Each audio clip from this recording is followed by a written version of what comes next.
siang, perkenalkan, nama saya Maria Agustina Kapita, Sarjana Pendidikan, nomor peserta PPG 20.03.24.0273, NIM PPG 202381.068, program studi Pendidikan Bahasa Indonesia, asal perguruan tinggi Universitas Papua, siap mengikuti uji kinerja PPG dalam jabatan Angkatan 2 tahun 2020. Like a bird on a tree.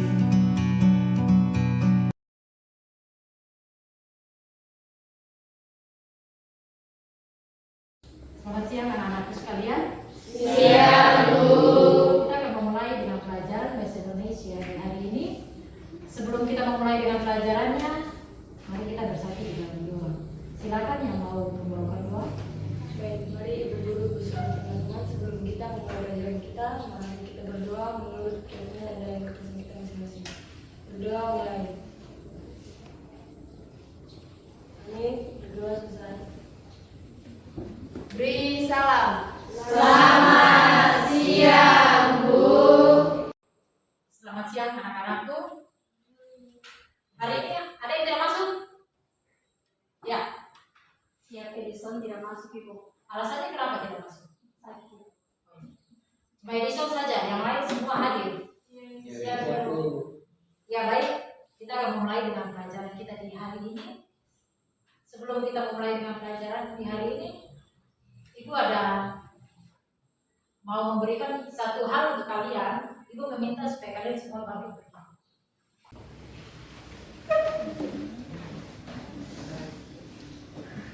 Ya.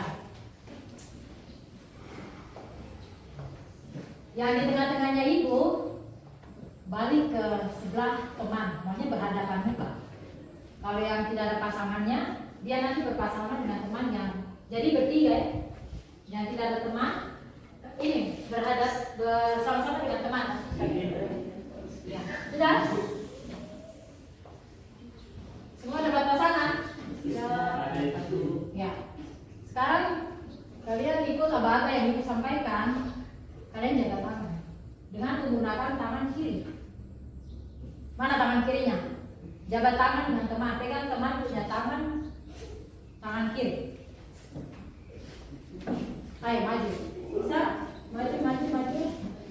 Yang berpasangan 3 berarti dia harus berpasangannya maksudnya tangannya 3. Ini. Ya, ayo pegang teman punya tangan. Ya.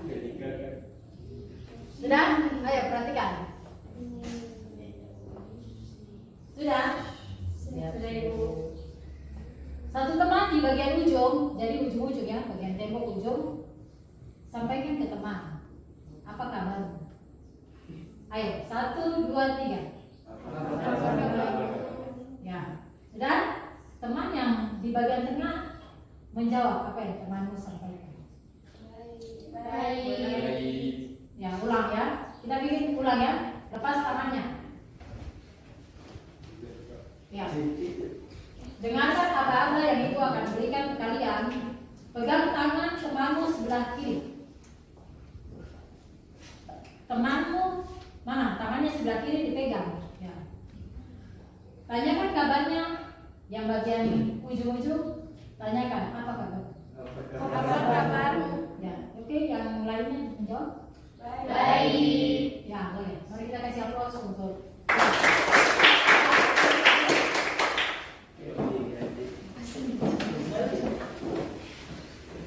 Itu ada satu punya materi untuk kalian. Kita belajar bahasa Indonesia. Materi tentang hikayat. Apakah kalian pernah mendengarkan hikayat? Pernah? Ini ada video yang harus kalian nonton.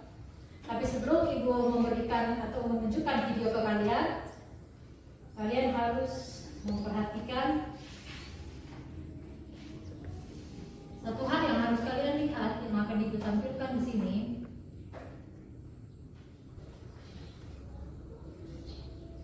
Kita akan masuk dalam tujuan pembelajaran. Perhatikan tujuan pembelajaran.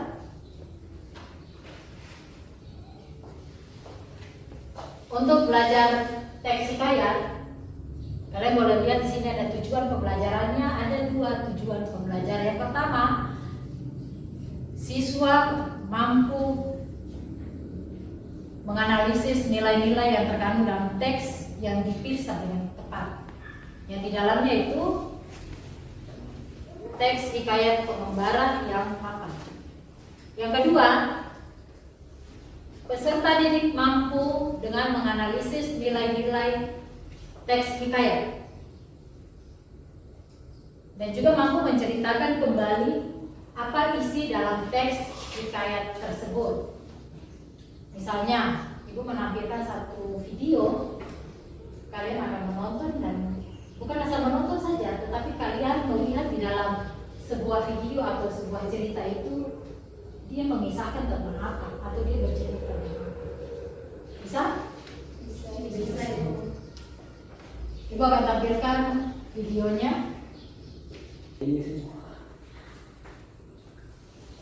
Hikayat pengembara yang mapan.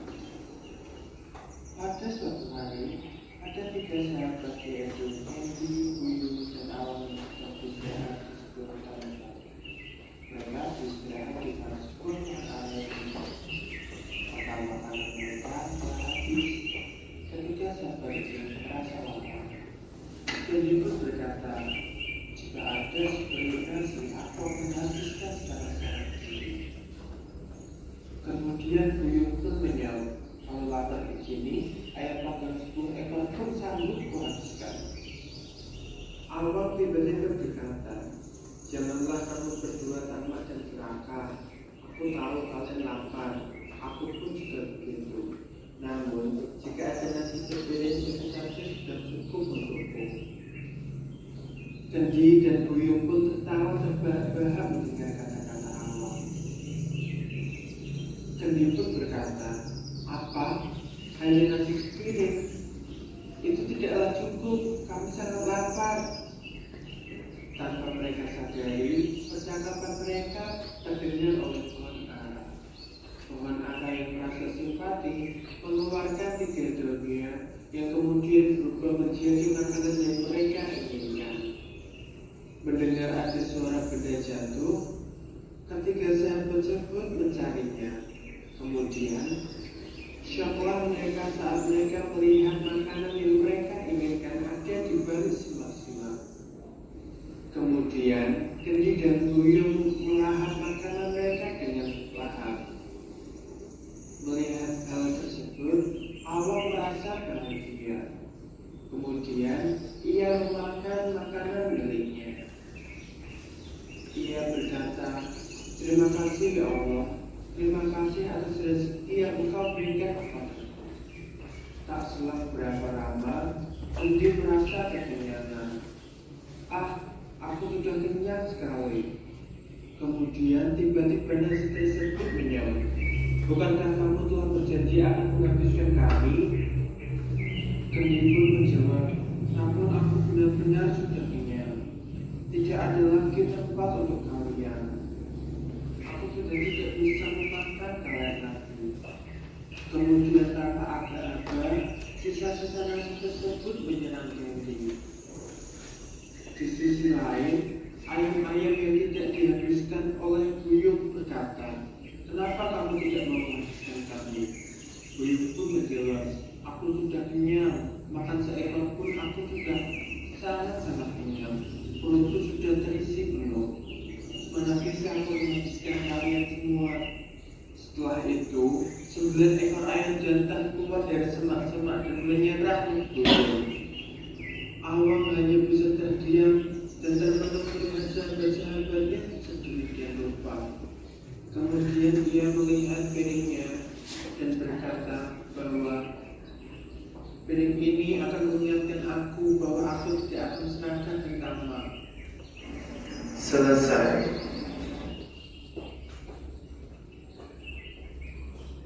Ya, itu tadi video tentang pengembara yang mapan. Dari video yang kalian dengar, kalian nonton, apa yang kalian dapatkan dalam cerita tersebut?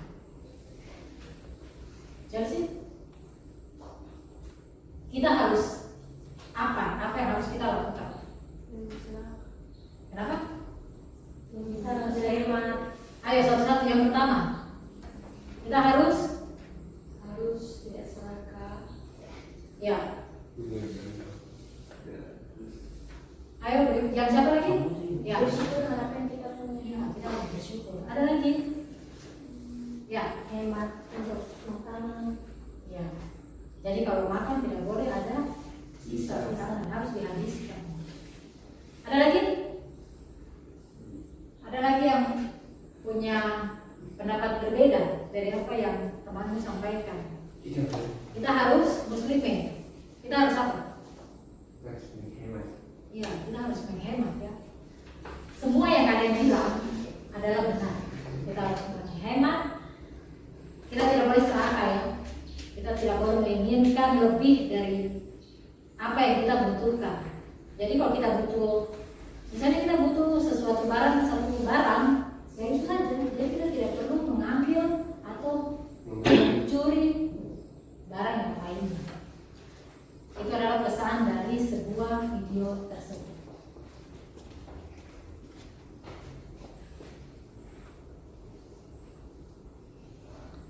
Ibu akan memberikan materi kepada kalian.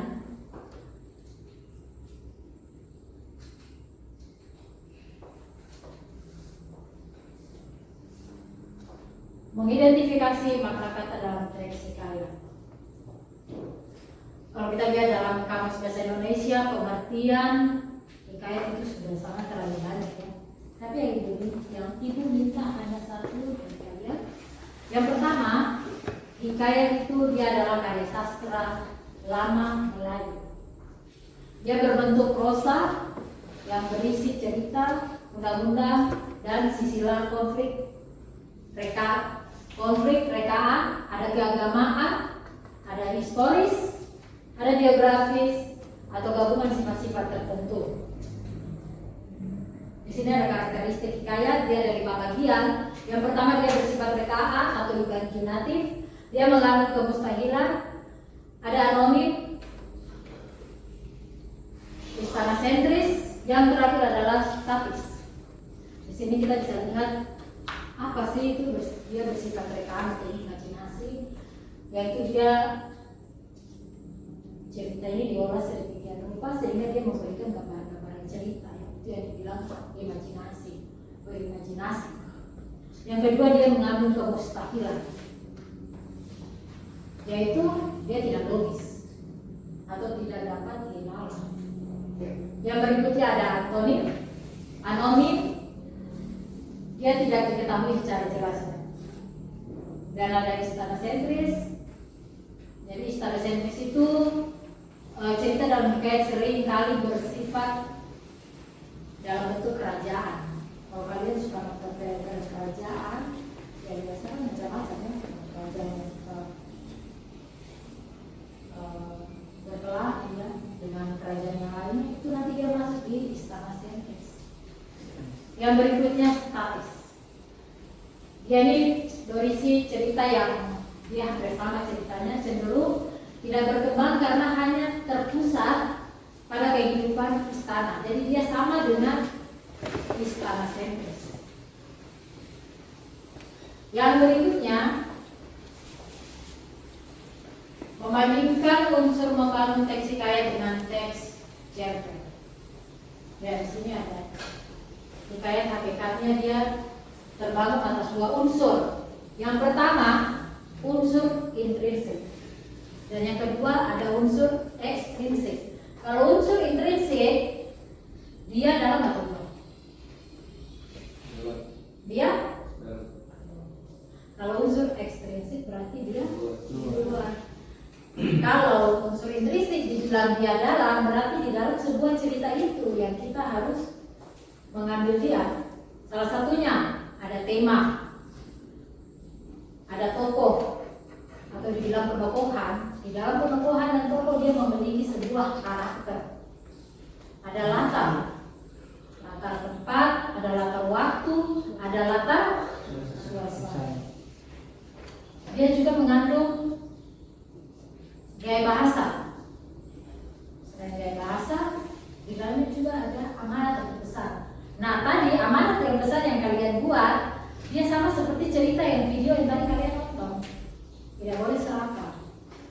Itu salah satunya kita menentukan amanat yang besar dalam sebuah teks cerita kayak. Dan ada juga unsur ekstrinsik di dalamnya. Dia ada keagamaan, dia juga ada sosial di dalamnya, dia ada budaya, dia ada kemanusiaan. Itu yang terdapat dalam unsur ekstrinsik. Nah, ini salah satunya. Dia ada nilai agama, ada nilai pendidikan, ada nilai moral, sosial, dan budaya. Kita perhatikan nilai keagamaan, dia berkaitan dengan atau berhubungan antara manusia dengan sang pencipta. Siapa sang pencipta itu? Tuhan atau Allah yang kita sembah. Di sini ada nilai pendidikan, dia berkaitan dengan suatu ajaran yang bernilai luhur, yaitu nilai-nilai yang baik, yang kebaikannya itu muncul. Ada nilai moral, dia berujuk pada kebenaran, hilangnya ada kejujuran, dan lain sebagainya. Ada juga nilai sosial dan nilai budaya. Dia berkaitan dengan hubungan antara individu satu dengan individu yang lainnya. Berarti antara manusia yang satu dengan manusia yang lain. Kita masuk dalam nilai budaya. Dia berkaitan dengan adat istiadat. Semua punya tradisi kan? Kita masing-masing punya adat istiadat ya. Dan adat istiadat itu kan berbeda-beda. Misalnya kalau dari Papua, berarti dia berbeda dengan yang dari Jawa atau dari Kalimantan.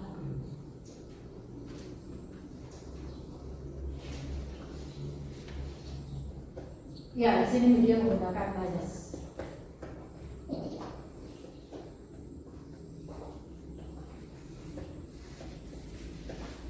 Ada 5 majas.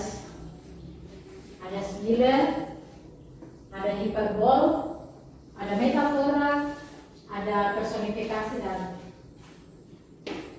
antonomasia. Ya, perhatikan, itu akan membahas tentang gaya bahasa antonomasia. Dia digunakan untuk menyebutkan seseorang berdasarkan ciri khas atau sifat yang menonjol. Kalau personifikasi, berarti majas yang menyatakan benda mati dia seolah hidup kembali. Sama ya, seperti sebelum.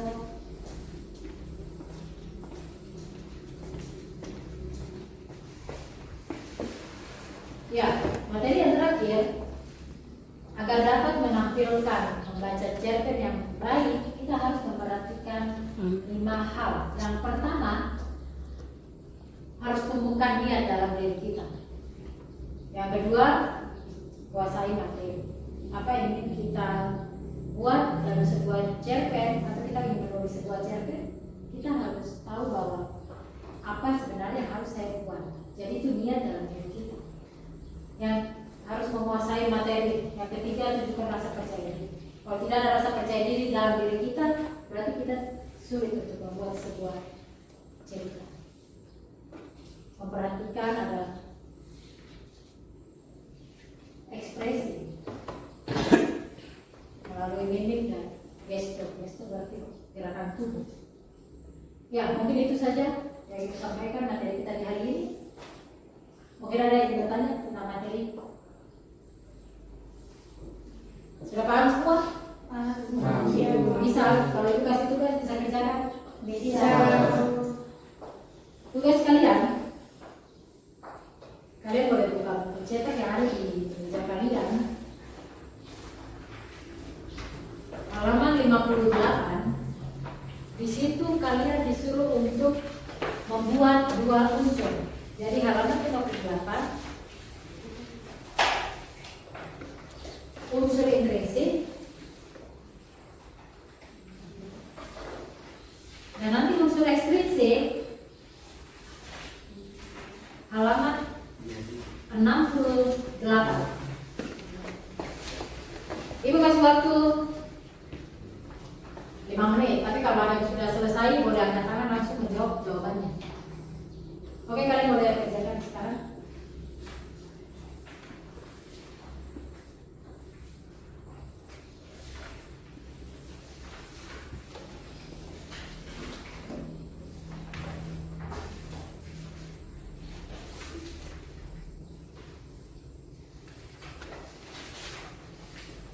Bisa. Mana yang pertama yang itu? Teksnya yang mana? Yang kedua?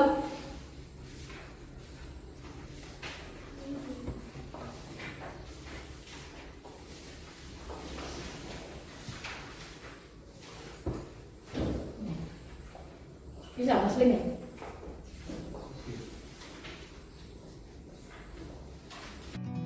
I'm just sitting here. I got time. It's clear to see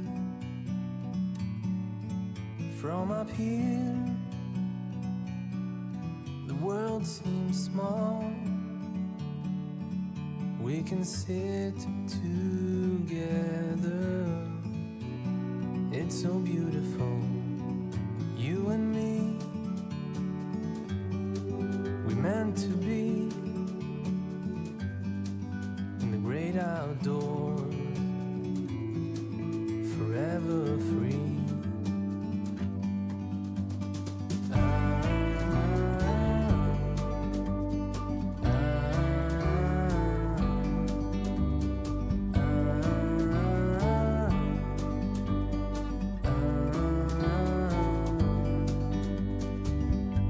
Sometimes you need to go and take a step back to see the truth around you. From a distance you can tell.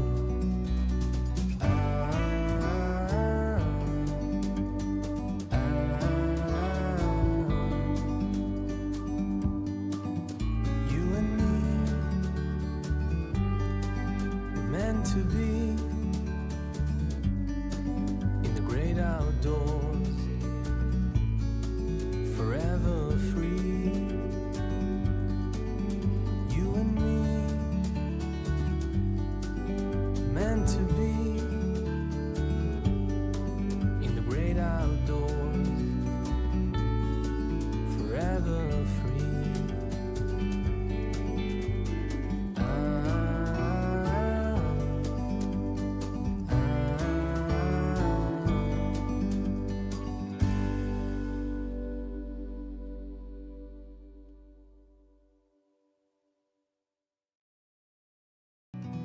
I'm just sitting here.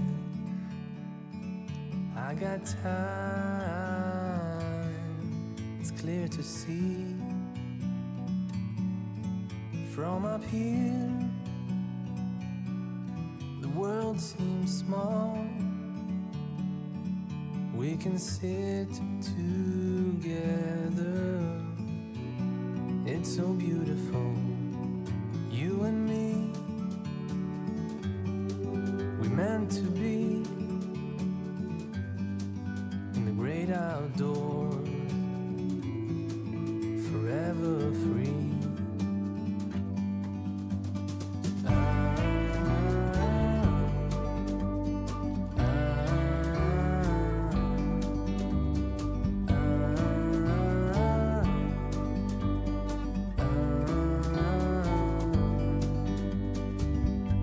Sometimes you need to go and take a step back.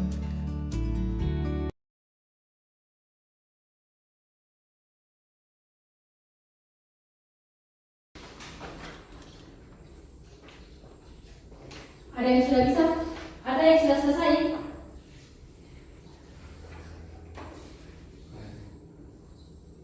Ibu itu menentukan dalam unsur Inggris, dia menentukan tema, menentukan tokoh dan karakter dalam sebuah cerita. Ya, kalau sudah selesai boleh silakan menjawab pertanyaan. Ibu, ya silakan.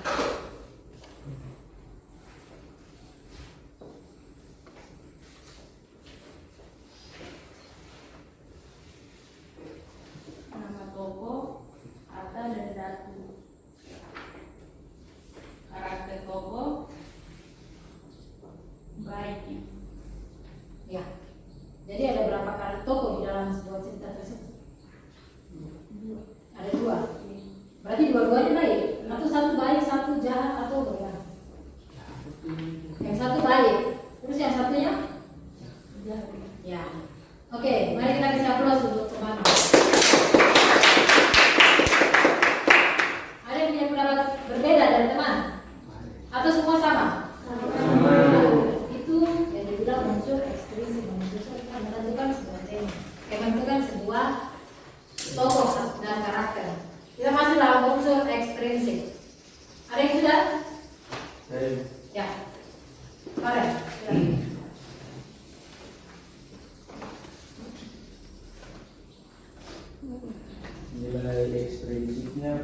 pendidikan. Proses nilai prinsipnya tetap berjuang dalam mencapai tujuan. Sifat teksnya digambarkan Datuk Mabrur berkata begitu lama walaupun siang dan malam serta diserang oleh ikan tuna. Nilai prinsipnya religius. Konsep nilainya berdoa dan bersyukur kepada Tuhan. Sifat teksnya ia memohon kepada Sang Pencipta agar diberi sebuah pulau. Dengan memanjatkan puji dan syukur kepada Sang Pencipta, ia menamakannya Pulau Halim. Nilai prinsipnya moral. Untuk nilai memikirkan masa depan keluarga dan keturunan. Sifat teks tidak. Aku tak punya keinginan pribadi, tapi untuk masa depan anak cucuku nanti. Lalu Datuk Mabrur menceritakan maksud perkataannya selama ini. Nilai prinsipnya sosial.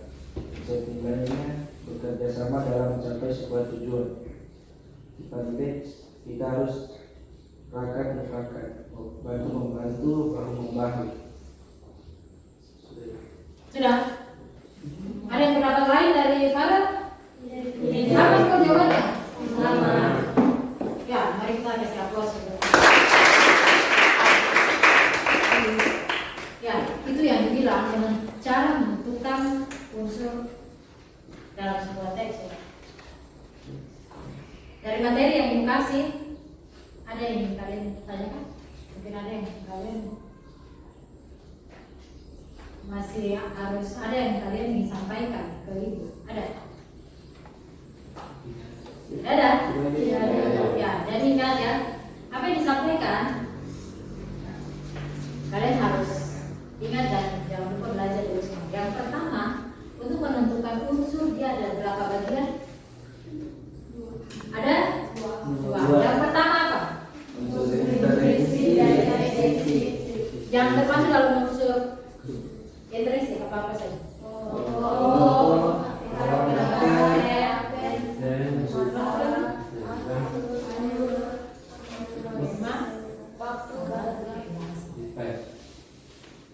Kalau unsur ekstrinsik apa? Yang terdapat di dalamnya ada nilai pendidikan, nilai moral,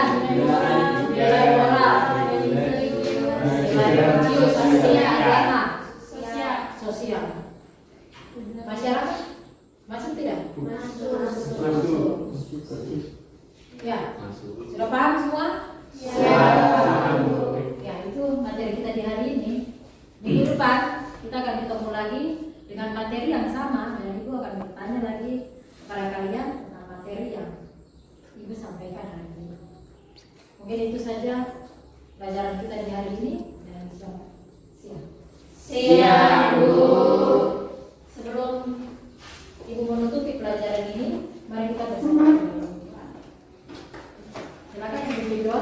Baik, mari Ibu bersama-sama sebelum kita mengakhiri pelajaran kita, mari kita berdoa. Berdoa mulai. Amin. Berdoa selesai. Beri salam. Selamat siang, Bu. Terima kasih. Ya, selamat siang semuanya anak-anak dan terima kasih.